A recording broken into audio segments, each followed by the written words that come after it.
Bienvenue dans cette nouvelle vidéo sur les fonctions. Aujourd'hui, je vous propose de résoudre ensemble l'exercice 12.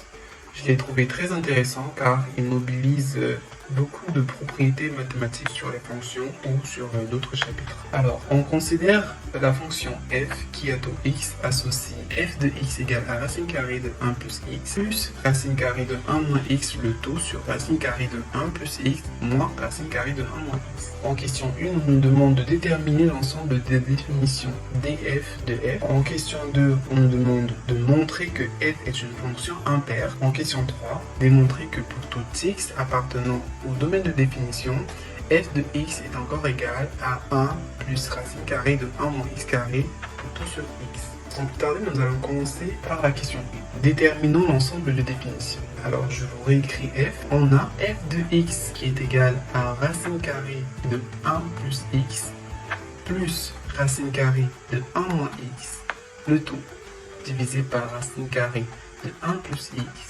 moins racine carrée de 1 moins x. Vous constatez dans l'écriture de f que celle-ci est la composée de plusieurs fonctions, notamment de la fonction racine, du fait des radicaux que l'on trouve dans son expression, de la fonction polynomiale, vous voyez très bien la forme d'un polynôme décrit 1, et également la fonction rationnelle, car résulte du quotient d'une fonction de x au numérateur et d'une fonction de x au dénominateur. On va tout simplement appliquer les conditions d'existence de chacun de ces types de fonctions pour déterminer la condition d'existence de la fonction f. Donc, est-ce qu'une fonction polynomiale est bien définie? Elle est bien définie tout simplement lorsque x appartient à f. Autrement dit, il n'y a pas de contrainte pour une fonction polynomiale sur son existence. Par contre, la fonction racine carrée n'est bien définie que lorsque la valeur à l'intérieur du radical est supérieure ou égale à 0. Car en effet, la racine carrée d'un nombre négatif ne saurait exister. Et également, qu'est-ce qui ne saurait exister? Une division par 0. On ne divise pas par 0 et de ce fait, le dénominateur de notre fonction doit être différent de 0 pour que cette fonction soit bien définie. En résumé, f existe si et seulement si ces conditions sont réalisées. Quelles conditions? On doit s'assurer que toutes les valeurs à l'intérieur des radicaux soient positives. On a 1 plus x qui doit être donc positif ou nul. Qu'est-ce qu'on a d'autre dans les radicaux? On a 1 moins x. 1 moins x qui doit être supérieur ou égal à 0. Et qu'est-ce qu'on a d'autre? 1 plus x, on l'avait déjà noté, 1 moins x pareil. Et c'était quoi la troisième condition? Le dénominateur doit être différent de 0. Autrement dit, racine carrée de 1 plus x moins racine carrée de 1 moins x est différent de 0. Et donc, f existe lorsque ces trois conditions sont réalisées. Alors, la première condition, 1 plus x supérieur ou égal à 0, implique que x est supérieur ou égal à moins 1. Cela implique encore que x appartient à l'intervalle moins 1 plus l'infini. La deuxième condition, 1 moins x supérieur ou égal à 0, implique que moins x est supérieur ou égal à moins 1, ce qui implique que x est inférieur ou égal à 1. Car en effet, en multipliant tous les membres de cette inégalité par moins, j'inverse également le sens de l'inégalité. Cela implique que x appartient à l'intervalle moins l'infini, 1 inclus. Pourquoi j'inclus 1?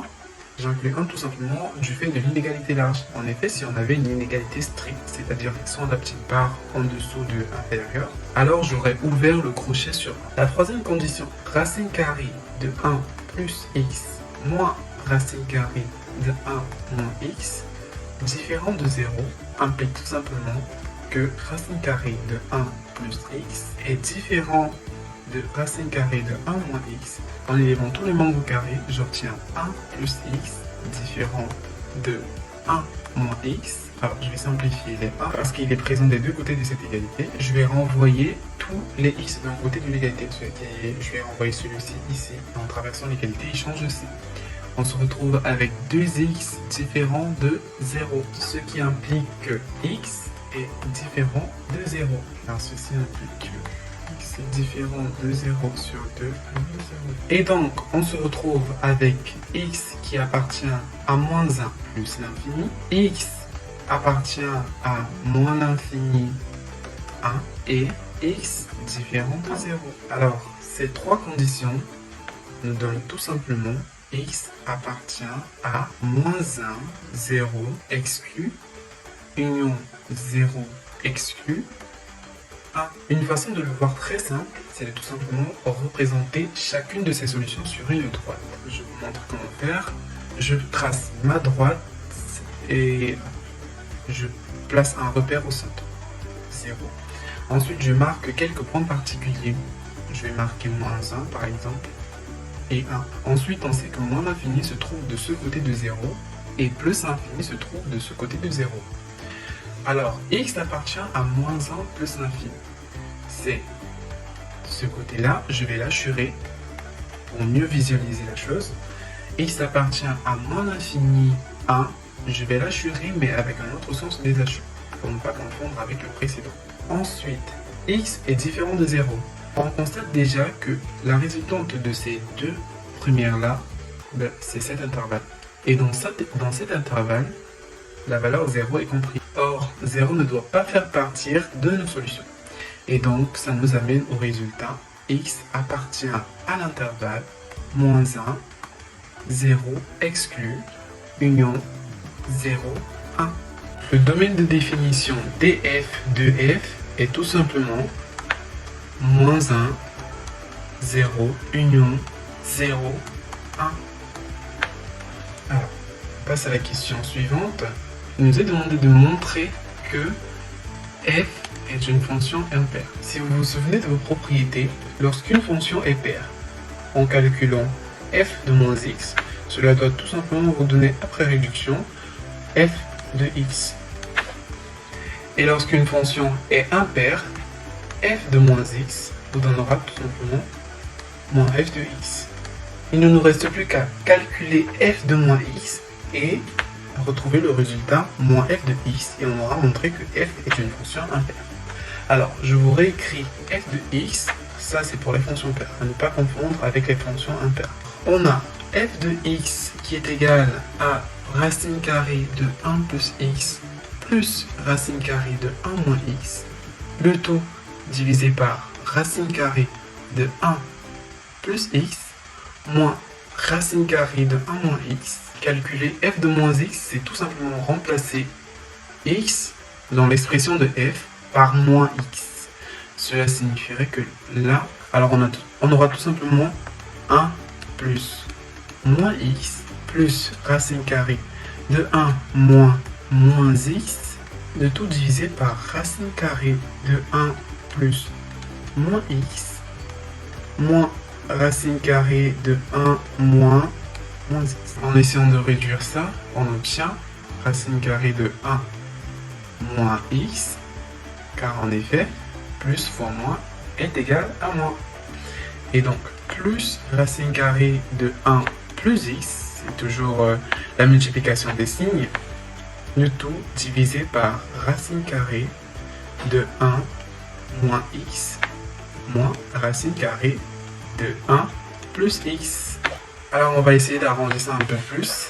Alors vous vous souvenez que a plus b est égal à b plus 1. Ça veut tout simplement dire que l'addition est commutative dans R.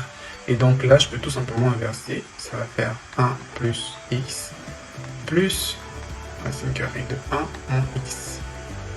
Le tout divisé par, là je vais mettre un moins en facteur, racine carrée de 1 plus x moins racine carrée de 1 moins x. Vous verrez que si vous faites re-rentrer ce 1 à l'intérieur de la parenthèse, ça vous redonnera le dénominateur précédent.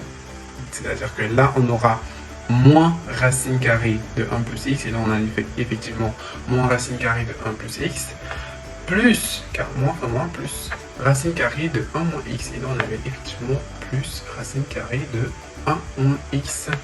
On se retrouve encore avec moins racine carrée de 1 plus x plus racine carrée de 1 moins x, le tout sur racine carrée de 1 plus x moins racine carrée de 1 moins x, qui n'est rien d'autre que moins f de x.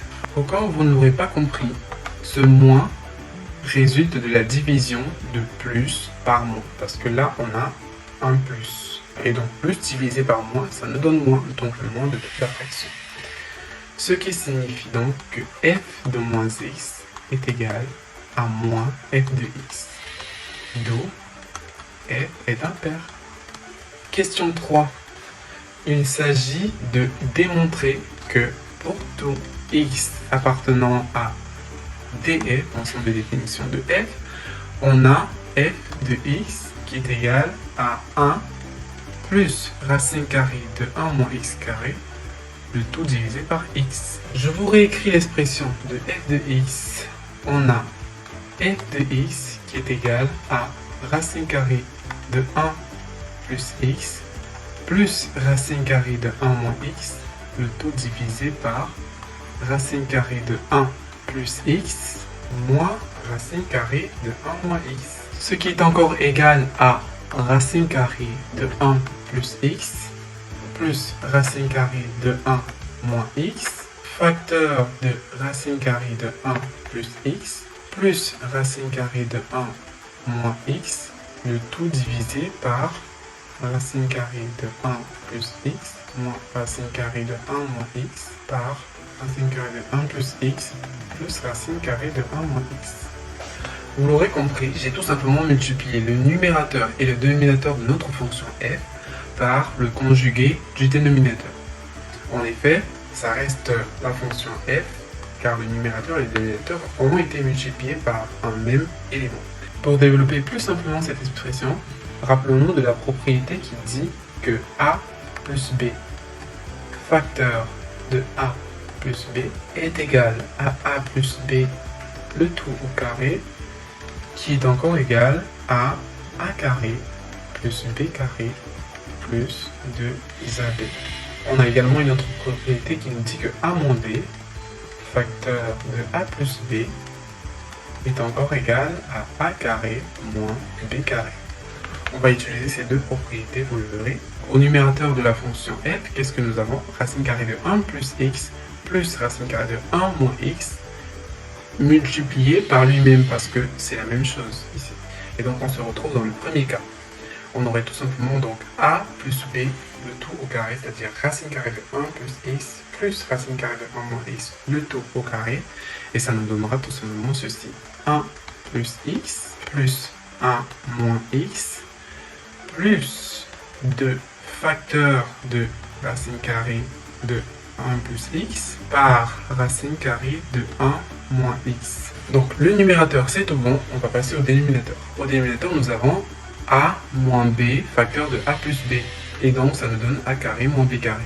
Ça fait 1 plus x moins b carré, c'est 1 moins x. C'est encore égal à 1 plus 1 qui nous donne 2. Les x se simplifient car on a x moins x plus 2. Alors, là on a le produit des deux racines. Vous vous souvenez que le produit de racine de a fois racine de b est encore égal à racine de a fois b. Et donc tout simplement, on aura 2 fois grande racine de 1 plus x facteur de 1 moins x. Le tout divisé par 1 plus x moins 1 plus x. En effet, j'ai fait rentrer le moins 1 dans la parenthèse. C'est qui est tout simplement égal à 2 plus 2 racine de. Vous remarquez la forme à l'intérieur de la parenthèse, c'est encore celle de la propriété ci-dessus. Et donc on va tout simplement élever 1 au carré, ça fait 1 moins le x au carré. Le tout divisé par, alors là on a les 1 qui partent cette fois-ci, et on a x 2 fois 1 plus racine carrée de 1 moins x carré sur x que j'obtiens en simplifiant les deux. Car 2 est présent sur tous les membres du numérateur et sur tous les membres du dénominateur. Je n'aurais pas pu le simplifier s'il n'était présent que sur ce terme-là par exemple. On a ainsi démontré que pour tout x appartenant à df, f de x est encore égal à 1 plus racine carrée de 1 moins x carré moins x. On arrive à la fin de cette vidéo, j'espère qu'elle vous a plu. Dites-le moi en commentaire et n'hésitez pas à me proposer d'autres exercices. Et également sur un détail que vous n'aurez potentiellement pas compris, tout simplement des détails que vous voudriez qu'on approfondisse. Je me ferai une joie d'y répondre. Alors je vous dis à plus, activez la cloche des notifications pour ne manquer aucune de mes prochaines vidéos. Et zaza.